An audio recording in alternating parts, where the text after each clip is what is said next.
আসসালামু আলাইকুম, শুভ নববর্ষ। সকলে কেমন আছেন? আশা করি ভালো আছেন। এই স্থানটির নাম হচ্ছে গাজীপুর জয়দেবপুর রাজবাড়ী মাঠ। এই মাঠে হচ্ছে প্রতি বছরে পহেলা বৈশাখে একটি মেলার আয়োজন করে গাজীপুর জেলা প্রশাসক, এবং এই মেলা উপলক্ষে সেখানে কনসার্টের আয়োজন করা হয় এবং বিভিন্ন শিল্পীবৃন্দ সেখানে একমত হয় এবং বিভিন্ন খেলাধুলা আয়োজন করা হয় শুধুমাত্র মানুষের একটু বিনোদনের জন্য। তাই প্রতি বছর এখানে বিনোদনের জন্য জেলা প্রশাসক থেকে কর্তৃক এই মেলাটি আয়োজন করা হয়। এখানে বিভিন্ন ধরনের দোকানপাট রয়েছে, বিভিন্ন ধরনের মানুষজন এখানে আগমন করেছে। এখানে একদম চটপটি, ফুচকা, বার্গার থেকে শুরু করে সব আইটেমের জিনিসপত্র এখানে রয়েছে। এখানে ছুটির দিনে পরিবার প্রিয়জন নিয়ে সবাই একটু উৎসবমুখর পরিবেশে ঘুরতে আসা, সময় কাটানো, এটা হয়তো নিত্যদিনে হয় না, হয়তো কোনো এক সময় ছুটির সময় বা বছরের শেষে সুন্দর মনোরম পরিবেশে একটু হালকা ঘোরাফেরা, এতটুকু জাস্ট। এখানে অনেক রকমের স্টল রয়েছে, বিভিন্ন ধরনের আপনার খেলনা সামগ্রী, মাটির তৈরি জিনিসপত্র। মাটির তৈরি জিনিসপত্র প্রায় আমাদের বিলুপ্ত হয়ে রয়েছে, কারণ আমরা এখন দেখতে পাই না মাটির জিনিসপত্র।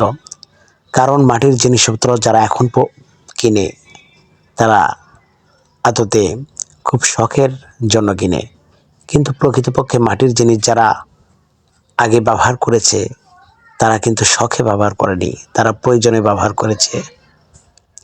এখানে বেশ একটার পর থেকে মানুষের আনাগোনা বেড়ে গিয়েছে। এখানে বিভিন্ন লোকজন বিভিন্নভাবে ছবি তুলছে, ঘোরাঘুরি করছে, যেন একটু প্রশান্তি পাওয়ার জন্য এখানে ছুটে আসা। কিন্তু পর্যাপ্ত পরিমাণ গরম এবং রোদ থাকার কারণে মানুষজন একটু ভিন্নভাবে অনুভব করছে, কারণ পর্যাপ্ত পরিমাণ রোদ, প্রখর রোদের মধ্যে একটু আনন্দ, যেন রোদ মানুষের মাথায় লাগি না, এরকম একটা বিষয়। তো এখানে বিশেষ করে ছোট বাচ্চাদের জন্য বিভিন্ন রাইড রয়েছে, কারণ আনন্দ তো আসলে বাচ্চা কাচ্চাদের জন্যই। তাই ছোট বাচ্চা কাচ্চা নিয়ে এসেছেন অনেক পরিবার পরিজন, কেনাকাটা করছেন এবং দোকানে দোকানে, স্টলে স্টলে ঘুরছেন, কিছু হালকা পাতলা খাওয়া দাওয়া করছেন এবং তাদের বাচ্চাদেরকে কিছু হালকা কেনাকাটা করে দিচ্ছেন। এটি রাজবাড়ী প্রাঙ্গণ মেলাটি অনুষ্ঠিত হয়। এখানে আরও বাণিজ্যিক মেলা অনুষ্ঠিত হয় এবং বিভিন্ন মেলায় এখানে অনুষ্ঠিত হয়। এখানে ছোট বাচ্চাদের আলপনা আঁকাচ্ছে, শুভ নববর্ষ গালের মধ্যে লেখা হচ্ছে। এখানে অনেকেই বড় মানুষ যারা প্রাপ্তবয়স্ক রয়েছে, তারাও গালের মধ্যে হবে লেখালেখি করছে। যাই হোক, এখানে পর্যাপ্ত পরিমাণ দোকান রয়েছে, শয়ে এখানে স্টল রয়েছে, মাটির সাজঘর, তারপর তেঁতুল চাটনি ঘর, মায়ের দোয়া, হ্যান্ডি ক্রাইফ, বিভিন্ন ধরনের হাতের জিনিসপত্র এখানে উঠেছে। বেশিরভাগ হয়তো নতুন উদ্যোক্তা যারা রয়েছেন, নতুন উদ্যোক্তা আছেন এবং বিশেষ করে মহিলা উদ্যোক্তা এখানে বেশি, কারণ প্রত্যেকটা স্টলে আমি দেখলাম সেখানে মহিলা উদ্যোক্তা বেশি। কেউ পিঠার আয়োজন করেছে, পিঠা বিক্রি করছে, কেউ হালকা লাল চুড়ি বিক্রি করছে। নতুন উদ্যোক্তা, হয়তো তারা ছোট থেকেই হয়তো উদ্যোক্তা হওয়ার একটু চেষ্টা করছে। তো যাই হোক, সেখানে প্রখর রোদের মধ্যে আস্তে আস্তে সময় ঘনিয়ে যাচ্ছে এবং লোকের এখানে পরিমাণ বেড়ে চলেছে। কারণ যেটা দুপুরের আগে থেকে কোনো লোক ছিল না, কিন্তু যখনই 4টা-5টা বেজে গেল তখনই কিন্তু লোক ছুটাছুটি চলে আসলো। এখানে আরও খেলাধুলার আয়োজন করেছে কর্তৃপক্ষ, মেলা কর্তৃপক্ষ। সেখানে লাঠি খেলার আয়োজন করেছে। সেই লাঠি খেলা গ্রাম বাংলার ঐতিহ্য লাঠি খেলা। সেই লাঠি খেলা বহুদিন আগে দেখেছিলাম, সেই লাঠি খেলা আজ এখানে দেখলাম। যাই হোক, সেই গ্রাম বাংলার মধ্যেই আসলে ফেরার জন্য একটু আয়োজন তারা করেছে, সুন্দর লাঠি খেলার আয়োজন তারা করেছে। এখানে দেখা যায় অধিকাংশই বয়স্ক মানুষ, তারা লাঠি খেলায় জন্য প্রস্তুত আছেন এবং তারা খেলছেন। হয়তো তারা আগে থেকেই এইভাবে খেলা দেখিয়ে গিয়েছেন। যাই হোক, গ্রাম বাংলার ঐতিহ্য হারাতে দেওয়া যাবে না। এই গ্রাম বাংলার ঐতিহ্যকে চালু রাখার জন্যই হয়তো মেলা কর্তৃপক্ষ এই আয়োজনটা করেছে। হাডুডু খেলা, তারপরে আপনার এই লাঠি খেলা, এই আয়োজনগুলা সত্যি মুগ্ধকর। এই আয়োজন এখন বর্তমান মেলা প্রাঙ্গণে দেখা যায় না। গ্রাম বাংলার ঐতিহ্য দিন দিন হারিয়ে যাচ্ছে, দিন দিন তলিয়ে যাচ্ছে।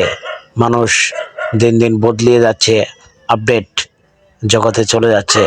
তাই এই গ্রাম বাংলার ঐতিহ্য আমরা হারিয়ে ফেলেছি।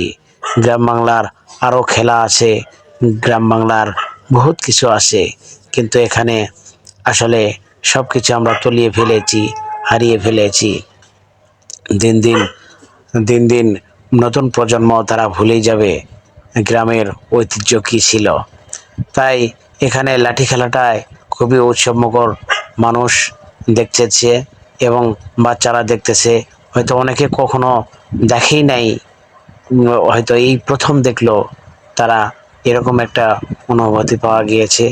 অনেকেই ক্যামেরাবন্দি করে রাখছে যে পরিবার-পরিজন নিয়ে দেখবে। তো যাই হোক, বেশ উৎফুল্লমুখর পরিবেশ, বেশ মানুষজন এখানে দেখতেছে। আবার এখানে কনসার্টের আয়োজন করা হয়েছে, যেটা সন্ধ্যার পরে কনসার্ট হবে। কিন্তু এখানে লোকের ভিড়, পর্যাপ্ত পরিমাণ লোকের ভিড়, মানুষজন, প্রচুর পরিমাণ মানুষজন এখানে লাঠি খেলা দেখার জন্য পর্যাপ্ত পরিমাণ মানুষের ভিড় জমে গেছে। তাই গ্রাম বাংলার ঐতিহ্যকে হয়তো কোনোদিন দেখেনি, সেটা দেখার মানে ওদের আগ্রহে অপেক্ষা করছে মানুষজন দেখার জন্য। শেষ পর্যন্ত লাঠি খেলা শুরু হয়ে গেল এবং প্রায় শেষের পতানে মোটামুটি অনেকক্ষণ ধরেই লাঠি খেলা চললো। আরও আয়োজন করেছে, এদিকে মাইকে ঘোষণা করছে কিছুক্ষণ পরে হয়তো শিল্পীবৃন্দ আসবে এবং গান গাইবেন।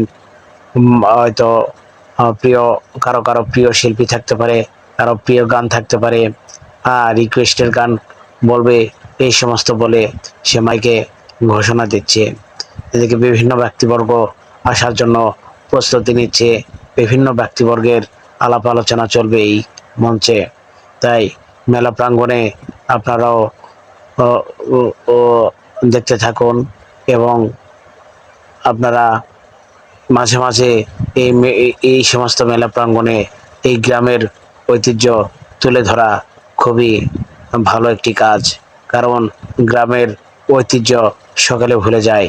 চ্যানেলটি সাবস্ক্রাইব করে পাশে থাকবেন। চ্যানেলটিতে ভালো ভালো ভিডিও দিতে পারি না, যারা